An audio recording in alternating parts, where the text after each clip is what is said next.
How can I know if my ex moved on? It is extremely difficult to answer this question when you are in love with that person, when you have a history with that person.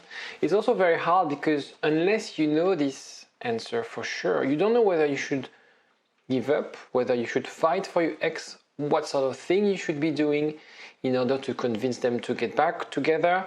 I'll explain everything after the jingle. IGetMyExBack.com. Everyone deserves a second chance. So first of all, what it means to move on. And as a therapist, I help some of my clients to move on from a different difficult relationship. A toxic, I was about to say. And my aim, our goal with my clients is to get to a place where they look at the relationship with neutrality. They are neither upset or mad, nor happy or excited when they think about their ex. They reach a point where they're convinced that the relationship should stay behind. That there's nothing 0% chance.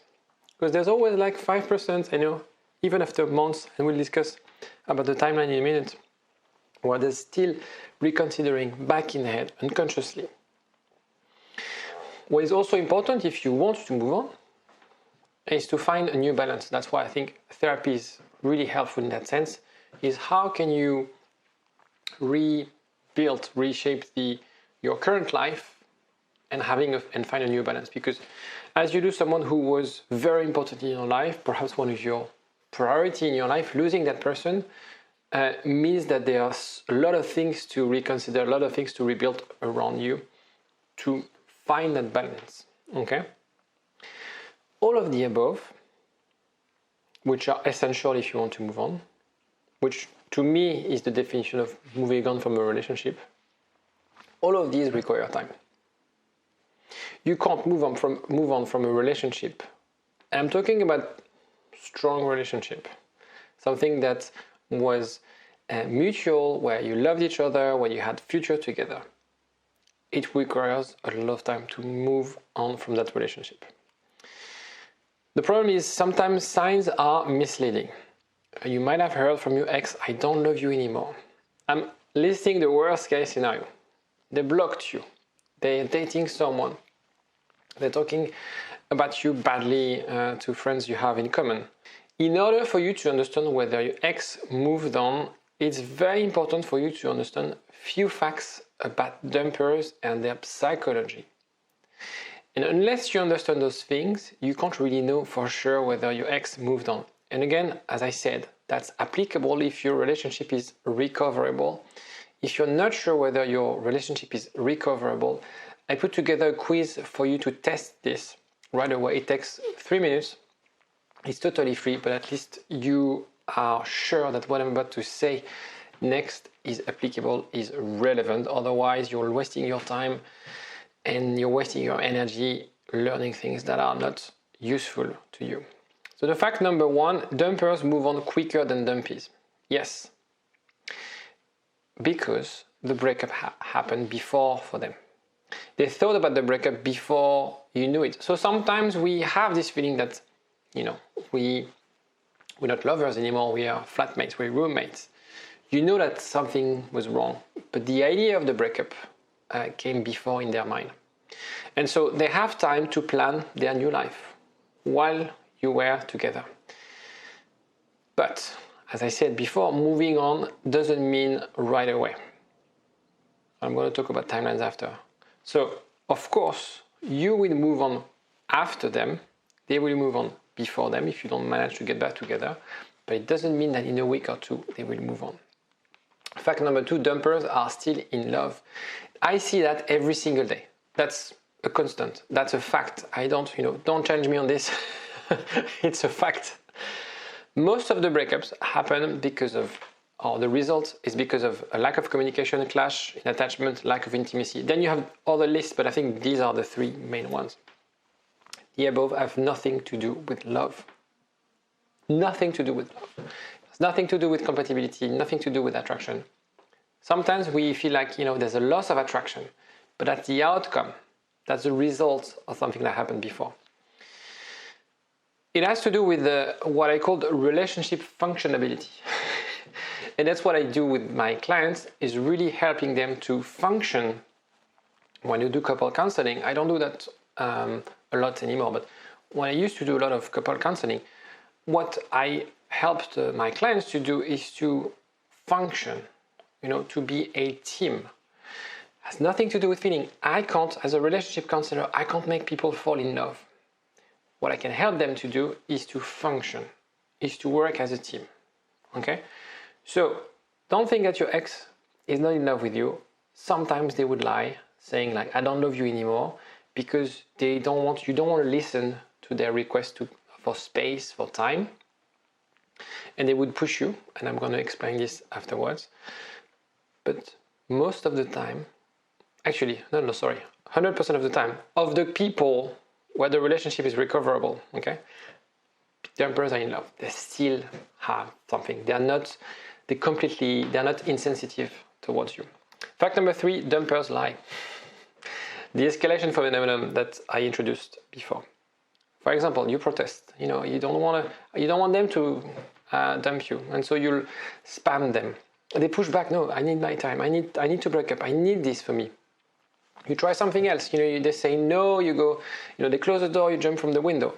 They get upset. You try another time. You don't respect what they want, and they block you. Or they say things like, "I don't love you anymore. Stop. There's no way we're gonna get back together." I can list like dozens of cases where my clients heard those words.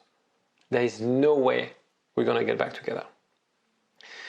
You have to understand that your ex wanted to break up, and you can't change their decision so easily. And they would say everything possible to get this breakup. What you have to understand, and that's a subtle distinction that sometimes people don't understand, the relationship with your ex is dead. Your job is not to revive this relationship, it's to create a new one. So give them the breakup. Respect the decision. There will be a time, and we'll discuss at the end, there will be a time for you to reconnect and for them to realize that they probably made a mistake. Fact number 4, dumpers suffer from breakup. You don't see it, the pain is different. Of course, they would suffer less because they took the decision, because as we discussed before, they processed the breakup. So perhaps the shock, the reason you're suffering right now is probably the shock. But the shock for them was absorbed because of the timeline, because it took them weeks or months to process this idea of breaking up. For you, it took 1 hour. It's from 0, we are together, to 1, we're not together. If they had something, again, back to is this relationship recoverable? Is this was it a healthy, substantial relationship? They would hate the fact that it ended this way. They would suffer from the fact that, they were happy with you and now they decide we need to end the relationship. And so letting go would be hard for them.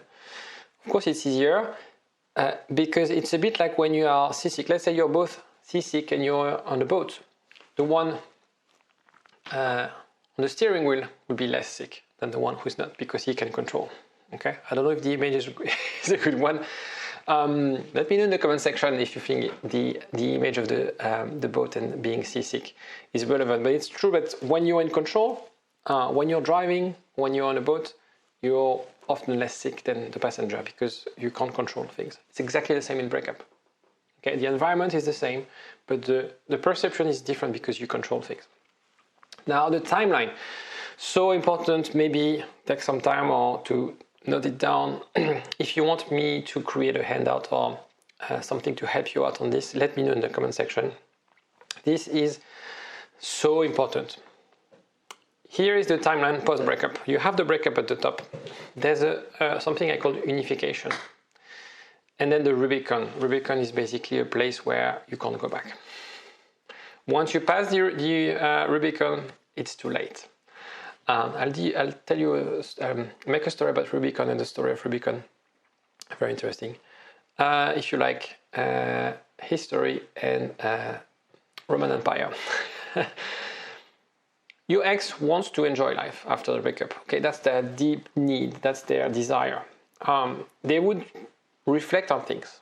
Okay, try new things, experience new things. They will go out. They will, perhaps they are going through life crisis, and they will be like, I don't know, going out more than before. They will travel. They will perhaps date someone. They need to experience this. They need to go through that phase. And after this phase, they're going to start comparing and potentially regret things. That depends on you. And make a decision whether they should get back with you or not. This is what happens in every single after every single breakup. The timeline might differ, it might be short, it might be long. They might skip some steps, but it is always what happens. Always. What about you?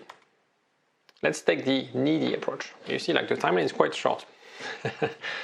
You are desperate to get back with your ex because you have this pain and you think like, in order to feel better, I need to get back with that person. So you want to confront your ex, you want to discuss with your ex, you want to tell them, I love you, I screwed up, sorry, I can change it, I can fix it, we can make it work. By doing that, we create this vicious circle of them pushing back, of them, no, I don't want this. And by doing this, you're accelerating the process of them moving on. And so sometimes I hear stories where my people who talk to me on the phone and we have a first session, I realized they sort of accelerated the process of moving on because you help them convince themselves that they made the right decision. I don't want to be with someone who behaves like this, who can't respect my needs, who doesn't listen. Maybe, as I said, communication is very important in a relationship. Not being able to understand that they needed that break, to respect this, you're shooting yourself in the foot. And so in this graph, you see unification point, they don't even think about getting back with you. Doing nothing creates the unification point. If you don't, it doesn't even exist. They don't want to even consider this. The second timeline is the no contact approach, which you're probably familiar. You think, that's the solution. And so what you do, you ghost your ex, you don't talk to them, you try to not to post too many things on social media and so on and so forth. You focus on yourself. Great, good stuff. And you expect this will have an effect. It's obviously a better approach than the previous one, but the problem with that is that you might be missing the unification point because from your ex's point of view, they will reflect on things, they will experience new things, and then they will have a time of comparison and they don't know what you're up to. They might be thinking, I wasn't sure, he seems sure now, I screwed up. And for some reason, and I can list dozens of reasons why people don't reach out, even if they made the decision. Regardless whether your ex is a female or a male, it really doesn't matter. And they will make the decision themselves. They will assume that actually, I made too much damage. I shouldn't have, but it's too late. I can't go back. I don't want to lose face in front of my ex. And so, I'll move on. And I think that's for the best because they would assume that you moved on. So it's very important for you to understand that no contact is good, but it's risky as well. So the recap, and then the last slide is quite important. Post-breakups are similar to waves. I see it like wave, but are not synchronized. So when you're together, it should be like this, okay? When you break up, because you desynchronize. When they decided to end things with you, they start like this. I don't know if I can do it, but and you're gonna be like shifting apart a bit. At some stage after the breakup, your path will cross. Again, always. It's not an if, it's always a question of timing. It always happens. Okay? They will always have this, but what if? Thinking, they will have a flash, something that will remind them of you. A picture, a notification on their phone, speaking to a friend. Something will bring them back to the relationship. And if you miss this part, if you're not around when they realize this, when they have this sort of reflection, how long does it take? Sometimes, they have a month of reflection, so you have to be there during that month. They move on for good. And so you have to be aware, not staying in no contact forever. You don't believe me that the path will cross? I'm sure it happened to you already. Even for the non-recoverable relationship, you can include those ones. Perhaps in your dreams, perhaps in your drunk texting, laughing with friends. There's always a moment in every single relationship, even if we didn't really care about that person, where we reflect on things and we create the scenario of what if I was with that person again. And of course, the stronger the relationship, the higher your score on the test that I mentioned before, the longer that period of reflection, okay, and the less likely that person will go through that phase of reflection. If you have any question, if you're confused, if it doesn't make any sense, if you want to speak with me, don't hesitate to comment. And also there are a few links if you want to book a call with me this month. I'm doing Movember and I'm raising funds for this amazing charity. So when you book a call, it also helps me raise funds for this charity. Have a look in the description and I'll speak with you soon. Bye-bye. For a long time, get up, nah, I ain't a quitter. Toss me the ball, I'm a really big hitter. Big picture, I'm a straight killer.